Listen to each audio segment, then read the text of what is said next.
नमस्कार। इस वीडियो में हम भारत में ओवर द टॉप ओटीटी संचार सेवाओं के विनियमन पर चर्चा कर रहे हैं। हालिया भारतीय दूरसंचार नियामक प्राधिकरण ट्राई ने ओटीटी संचार सेवाओं के विनियमन पर चर्चा आरंभ की है। इससे पहले कि हम विनियमन पर चर्चा करें, आइए समझते हैं कि ओटीटी सेवाएं क्या हैं।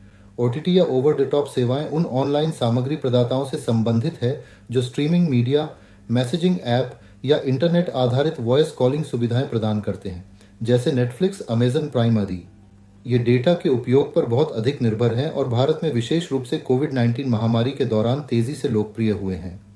ध्यान देने वाली बात है कि 2014 और 2022 के बीच मासिक डेटा की खपत लगभग 156 गुना बढ़ गई है, जिससे राजस्व सृजन पारंपरिक वॉयस और एसएमएस सेवाओं से इन प्लेटफॉर्म्स की ओर बढ़ गया है। ओटीटी को विनियमित करने के लिए 2021 में सूचना प्रौद्योगिकी नियम पेश किए गए थे, जिसके अनुसार नेटफ्लिक्स और अमेजन प्राइम जैसे स्ट्रीमिंग प्लेटफॉर्म को उम्र के आधार पर सामग्री को वर्गीकृत करना पड़ता है और न्यूज़ देने वाले प्लेटफॉर्म्स को पत्रकारिता के मानदंडों का पालन करना होता है। यह नियम एक 3 स्तरीय व्यापक शिकायत निवारण तंत्र स्थापित करते हैं, जिसमें एक स्व विनियमन निकाय द्वारा निरीक्षण और शिकायतों के समाधान के लिए सरकारी निरीक्षण शामिल है। इसके अलावा 2022 के दूरसंचार विधेयक के मसौदे में ओटीटी संचार सेवाओं को दूरसंचार सेवाओं की परिभाषा के तहत लाने का प्रस्ताव है, जिसके लिए उन्हें लाइसेंस प्राप्त करने की आवश्यकता होगी। हालांकि ट्राई ने हाल ही में एक परामर्श पत्र जारी किया है, जिसमें ओटीटी संचार सेवाओं को विनियमित करने की आवश्यकता पर सुझाव मांगे हैं।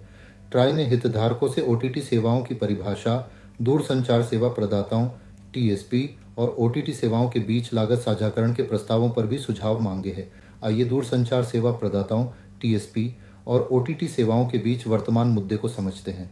दूरसंचार सेवा प्रदाताओं का तर्क है कि ओटीटी को विनियमित किया जाना चाहिए और उनके द्वारा वित्तीय रूप से योगदान दिया जाना चाहिए, क्योंकि वे वर्तमान में प्रत्यक्ष वित्तीय योगदान के बिना दूरसंचार बुनियादी ढांचे का उपयोग कर रही हैं, जिससे दूरसंचार कंपनियों के राजस्व में गिरावट आई है।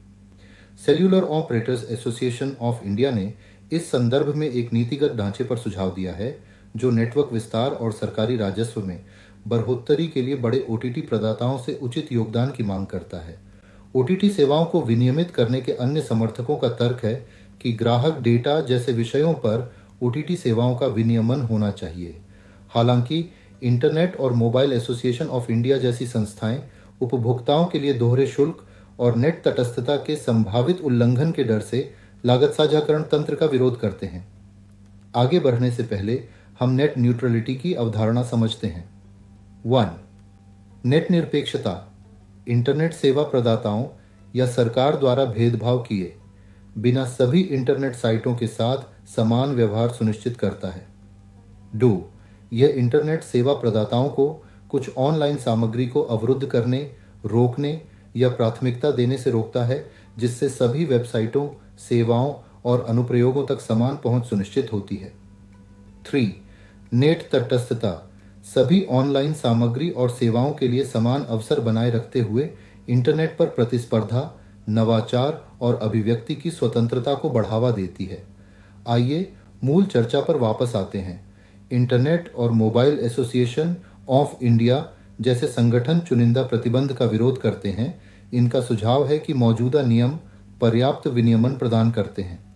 वे इंटरनेट आउटेज के दौरान सेवाओं को निलंबित करने के लिए आईटी समाधानों का प्रस्ताव करते हैं।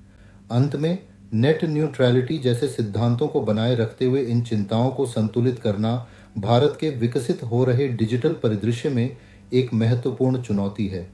इस कार्यक्रम में इतना ही। धन्यवाद।